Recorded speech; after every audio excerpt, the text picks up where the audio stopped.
Richie Owens here from markmeldrum.com with a quick guide to the final countdown. No music, we don't have the money for that. But the final countdown to the May 24 Level 1 window. Always a debate whether I should do a video like this because there is so much information out there that you can access. There are so many people who've done the exam that you can talk to. You've got your peers, you've got your study groups. I'm just one extra voice giving you advice on what I think works in this final week. But these questions come up a lot in our office hours sessions on the site. So for what it's worth, here is what I would do. If you do still have 7 days left, obviously if you're early in the window, then you're kind of further down to this point. But if you do still have 7 days left, this is what I would be thinking about.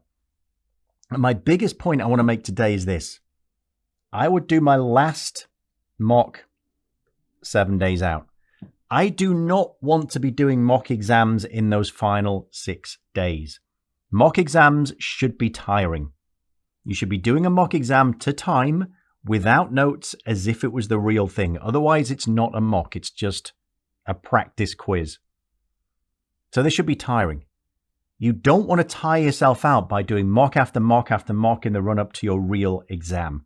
Your mocks don't matter in terms of what mark you get. So saying I've got to do another 3 or 4 to see an upward trend, it doesn't matter.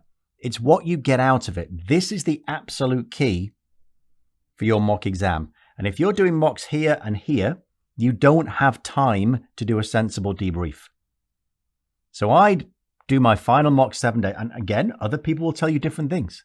So by all means, seek opinion. But I'd do my final mock 7 days out and I'd debrief it. What does debrief mean?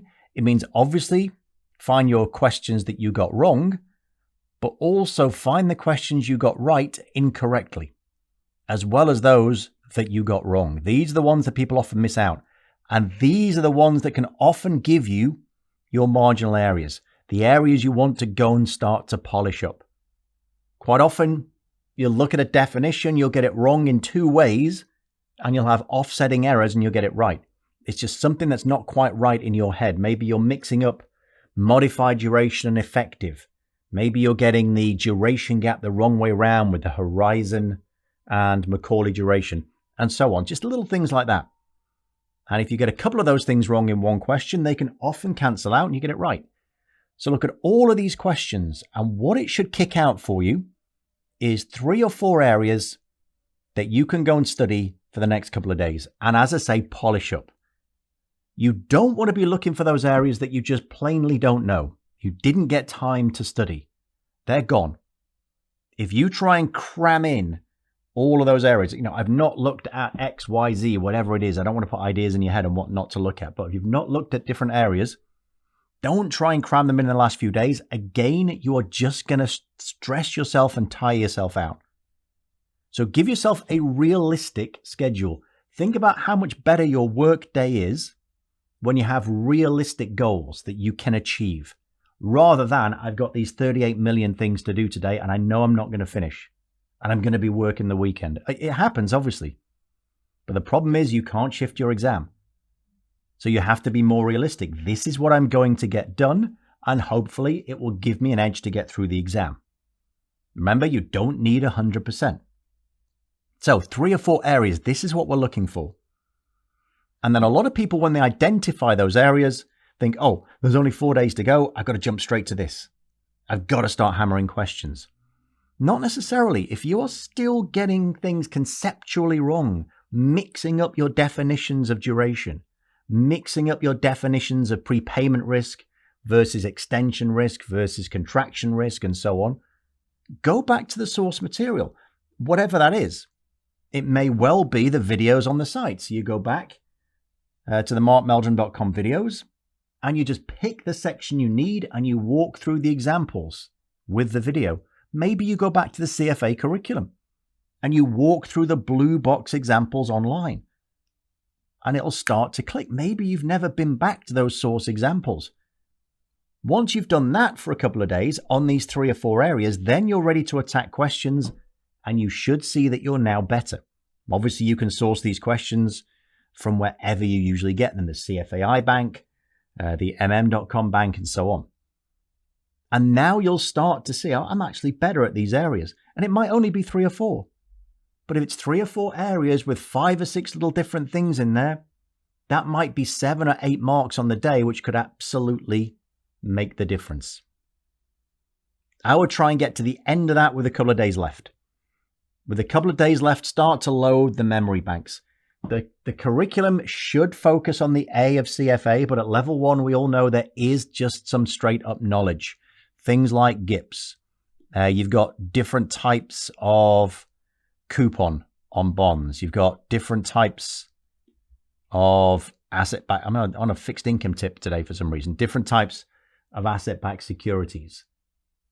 So there are things you just need to learn. Hit that with a couple of days to go. Little and often. Don't sit there staring at flashcards. Even though this is memorization stuff, you still need to be active when you're doing it. What I like to do is tell myself stories with pictures in. If I can picture something and link it to another picture, I can create a story. And if you can create a story, your brain will remember it. We as a species did not evolve to learn random lists of facts. We evolved to learn actions and consequences. Your brain wants to know why.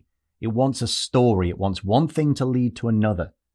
So try and do that. Try and picture things. If you're looking at the definition of a composite portfolio, picture the portfolio, a big bag. Picture the securities dropping into that bag. Which ones are going to stay? Which ones are going to come out of the bag? Picture it happening. And the portfolio that's fallen out of that composite bag, why? Pick it up. See what it says on it in your mind. And it'll tell you, you'll see yourself picking it up. It'll tell you why it's not in that composite. Now, I'm just making it up. Just anything you can think of to make this come to life. Do not spend this day sitting down, flicking through library cards. Your brain will be bored. It will say, yep, we know this. Can we please move on? We know this. And then actually, when you put the cards down, and you try and do questions, you think, oh, I don't know this. I just looked at words on a page. Be active.